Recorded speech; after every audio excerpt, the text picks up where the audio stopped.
Halo Sobat Denok Ayu semua, terima kasih karena masih setia menunggu video-video terbaru dari Denok Ayu Novel. Jangan pernah lupa ya untuk selalu subscribe, like, and comment, agar Denok semakin semangat upload videonya. Menantu terbaik bab 720. Dan ayahnya He Qingwu dan ayahnya juga mengungkapkan pemikiran semacam ini, terutama ketika begitu banyak martir yang berkorban kali ini. Lagi pula, ketika seseorang sudah tua, ketenaran dan kekayaan adalah awan, dan kedamaian keturunan adalah kemewahan terbesar. Namun, harus ada seseorang yang menjaga perbatasan dan seseorang yang melindungi negara. Meskipun He Zizhen tahu bahwa akan ada orang yang memenuhi dia ketika dia pergi, dia tidak nyaman. Sekarang dia adalah orang yang paling tahu situasi perbatasan. Jika dia berubah menjadi orang lain, sangat mungkin situasi perbatasan secara keseluruhan akan menjadi lebih kacau. Dan begitu dokumen yang berkaitan dengan garis kehidupan Tiongkok benar-benar muncul dan jatuh ke tangan orang lain, itu akan menjadi ancaman besar bagi seluruh negeri dan seluruh bangsa. Terlebih lagi, mengapa orang tidak membawa Wu Gou dan mengumpulkan 50 negara bagian Guanshan? Bagaimana dia bisa berdiri tegak? Bagaimana dia bisa melarikan diri dari kebohongan dan mencuri hidupnya sebelum keselamatan negara asalnya? Oleh karena itu, dia pasti akan mendapatkan kembali perbatasan ini, belum lagi dia telah mendapatkan janji yang dia inginkan hari ini. Anda harus tahu bahwa meskipun He Zizhen memiliki kepribadian yang heroik, bebas dan tidak terkendali, dia memiliki semacam kesombongan di tulangnya. Yang paling dia anggap remeh adalah keserakahan dan ketakutan akan kematian dan keegoisan. Jadi bahkan jika dia mempercayakan pemakaman, dia harus mempercayakannya kepada dirinya sendiri.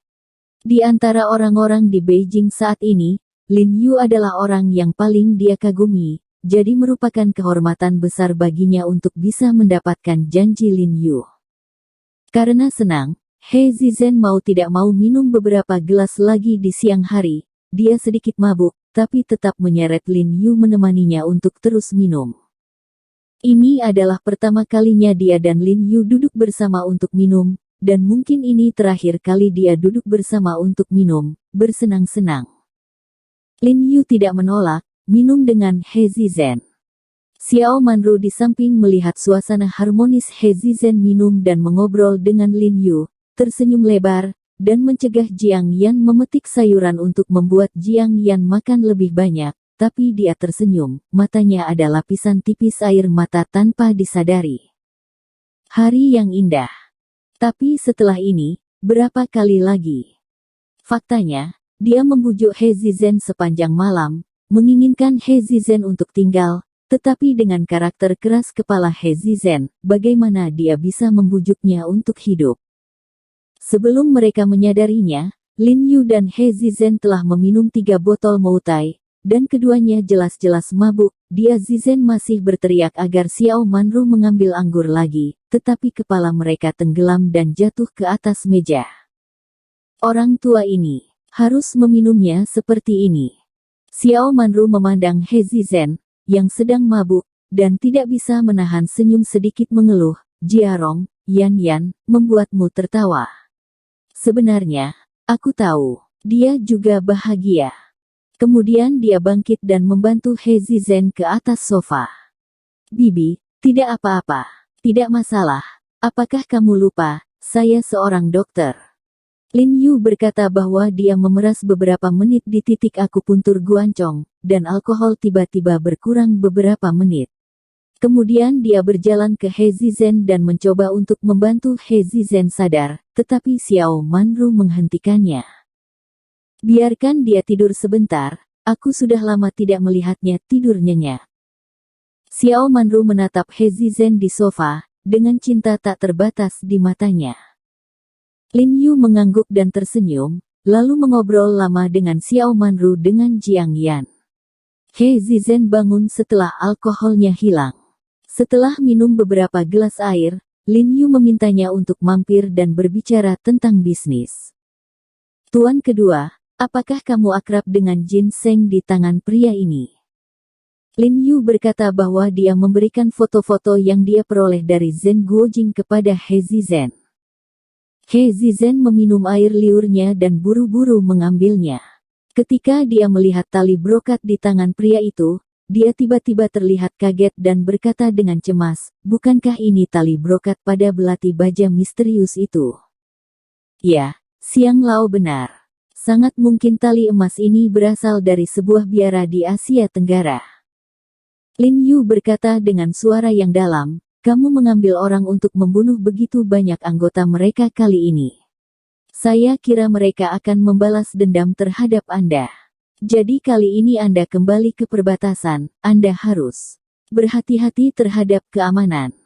Sungguh, biarkan mereka datang."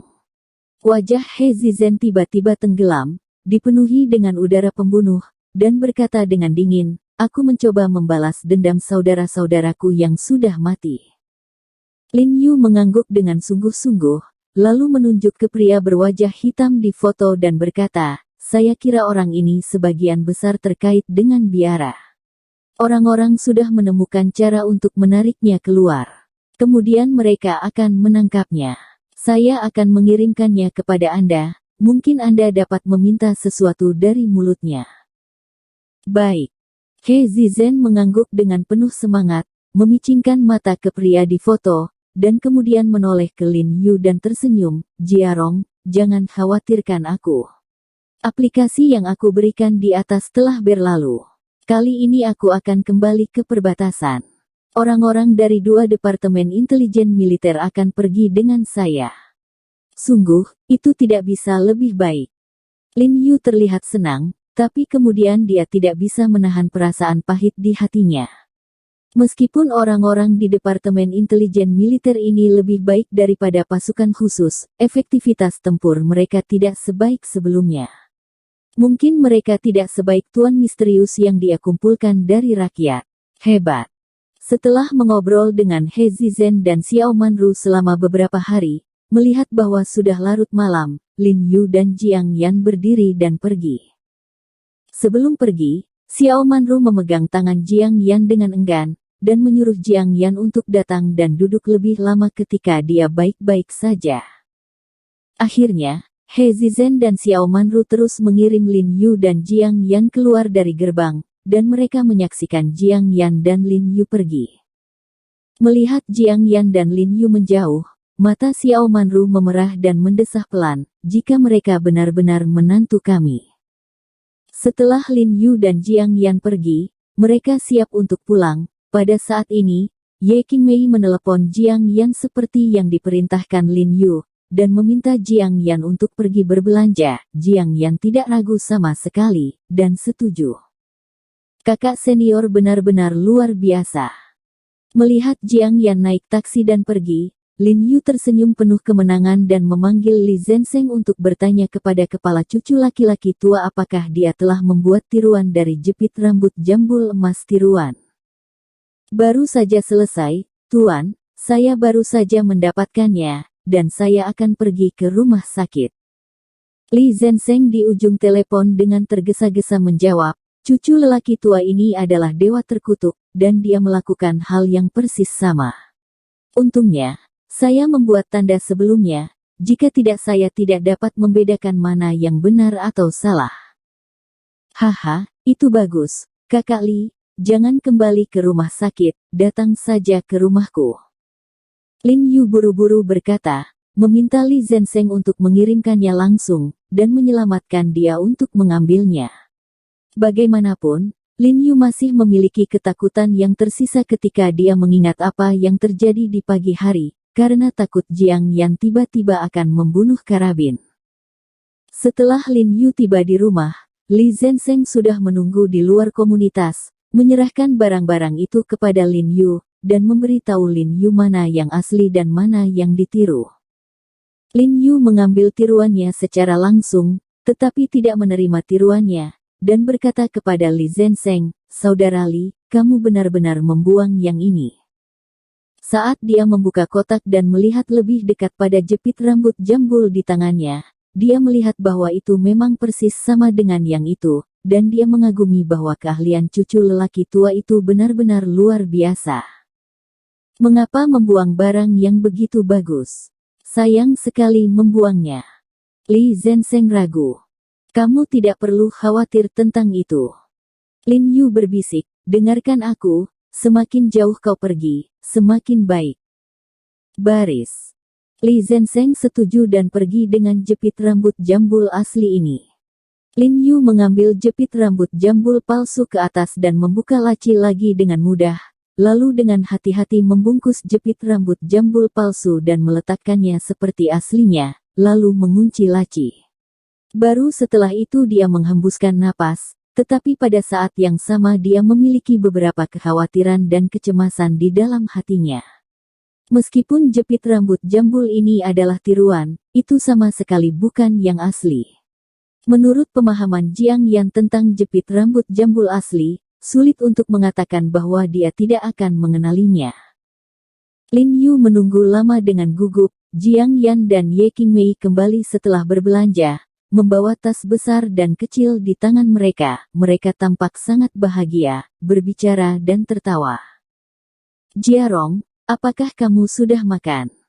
Ye Qingmei bertanya pada Lin Yu, lalu meletakkan barang-barang di tangannya di tanah dan mulai mengganti sepatu. Dia begitu besar, dia tidak mungkin lapar. Jiang Yan tersenyum dan melemparkan barang-barang itu ke sofa tanpa mengganti sepatunya, dan langsung pergi ke kamar tidur. Lin Yu tidak bisa menahan perasaan tegang. Beberapa orang yang berhati bersalah melirik ke dalam ruangan, baru saja akan berbicara, mengalihkan perhatian Jiang Yan dari kursi, tetapi sebelum dia bisa berbicara, dia tiba-tiba mendengar Jiang Yan di ruangan dengan dingin berkata, "Siapa yang memindahkan barang-barang saya?" Bersambung. Terima kasih sahabat Denok yang sudah mendengarkan video ini. Jangan lupa like, comment, and subscribe ya. Terima kasih.